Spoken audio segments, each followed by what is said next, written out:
All right, so just on our second video here that breaks down some of the things happening between August and September.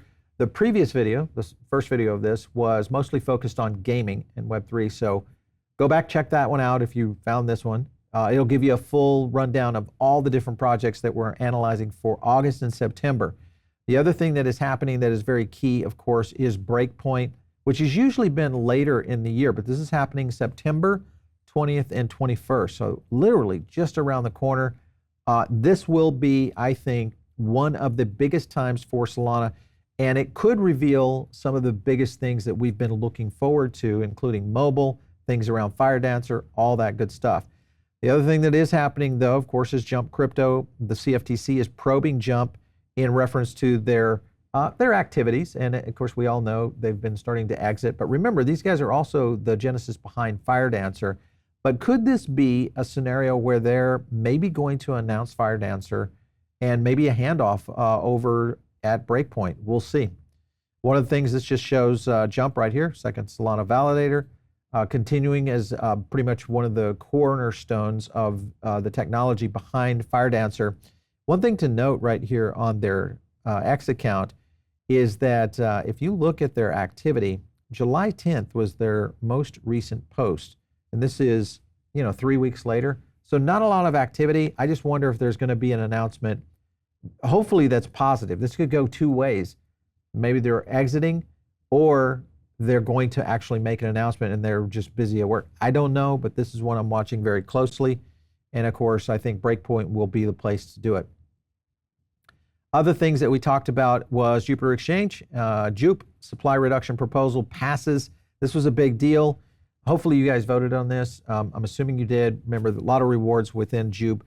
Again, one of the best dexes out there for Solana. And of course, this is, I think, still the thing that has launched the meme coin craze. I think this is, again, another project that will do very well. Remember also, Avalanche also has a lot happening.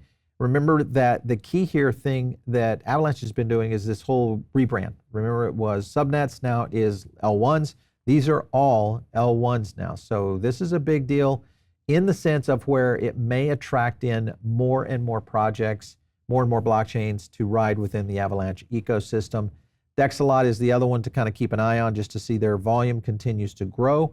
So Dexalot, I know a lot of people have still and are looking at maintaining Dexalot. So be on the look for that one. If you look further in here, Avalanche, we think that Dexalot has a little bit of movement here, possibly a 5X. And then a handful of others that we've talked about, miscellaneous with Flow. We'll talk about ADA and XRP here in a second. I want to jump over to actually the Swell event. Yeah, so the Swell event is happening October 15th and 16th. I know that's a little later, but it's possible we may start getting some news in October, or excuse me, in August and September of what could be going on with real world assets. And especially if you look at some of the news that's happening within XRP. This, of course, was an announcement concerning, guess what, August 19th to improve stability and reduce their node operation costs. And also, this reset is also for testing tokenized treasury bills.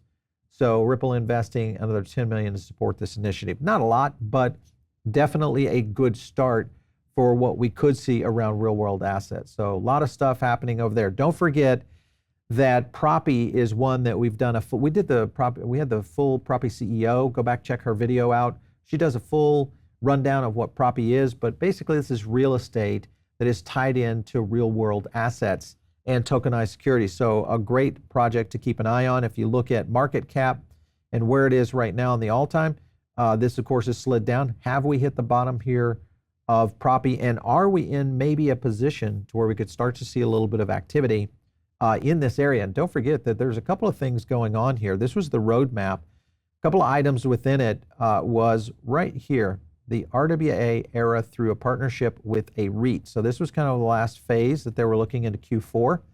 Again, all of this happening towards the end of the year. So this is another one to keep a close eye on for sure. Don't forget that they will most likely be plugged in right there into real estate. So coming soon, carbon credits, private equity, and of course, we already know about stablecoins and all of that stuff. So if you guys haven't watched our BlackRock BUIDL videos, go back and watch those. You'll get a lot better handle of what this means for real world asset tokenization. A lot of opportunity here.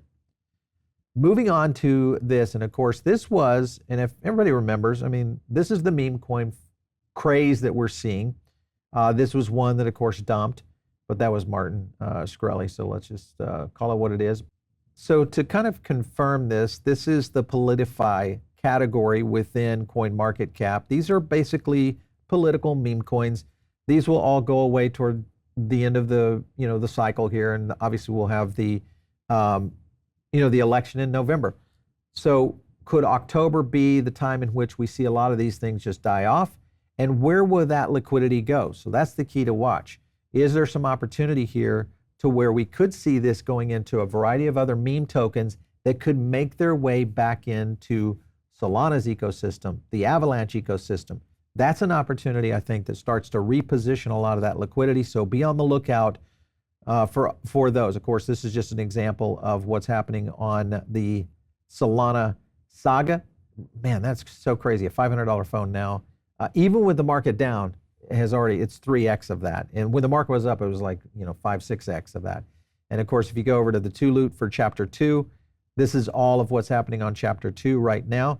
One thing to note is that BreakPoint was the announcement platform for the last devices along with the airdrop. So could this be the BreakPoint that actually releases a lot more about the Saga 2? I hope so. Maybe they'll have it there if in fact they do in the terms of the device, or they've got a huge slew of airdrops coming in. That would be the alternative, I think would be a good play as well. Okay, so let's talk about Cardano. Now, Cardano has an event now, probably the biggest event I think that I've ever seen Cardano do. This will be in Las Vegas on August 15th through the 17th. And to me, Caesar's Palace, pretty good venue here. Not sure who this guy is, but point being is there's a lot of exhibitors and sponsors that are not necessarily Cardano, but they're definitely tied into the blockchain side. And I'm kind of curious how this is going to play out, what this is going to look like in terms of an agenda. I'd love to see how this plays out for Cardano. If you guys are in the Cardano audience, let me know. I'd love to kind of see what the strategy is here, and maybe there's going to be some big announcements there. We'll see. Could this also drive a little activity on the ADA token? So, as I said, just a reminder, this is kind of the rundown that we talked about. Atlas, Block Lords, Myth, Beam, Sui, Fin, and Over. Those are the gaming selections that we're looking at. Solana Mobile and Jupe, both of those good plays. And of course, a lot over on the Avalanche ecosystem, XRP, Propy, Flow, and ADA. So love to get your feedback, guys. Let me know what you're doing in terms of projects that you like over the next 60 days. Make sure and drop some comments down below. If you're not in our Diamond Circle, get in there right now. It's an additional content that we do. We do a lot of additional trading. And guess what? You get a chance to come into our own private membership group where you can chat with me direct. So it's very easy. Click the link down below. If you're not out there on X following me, it's @PaulBaron. We'll catch you next time right here on TechPath.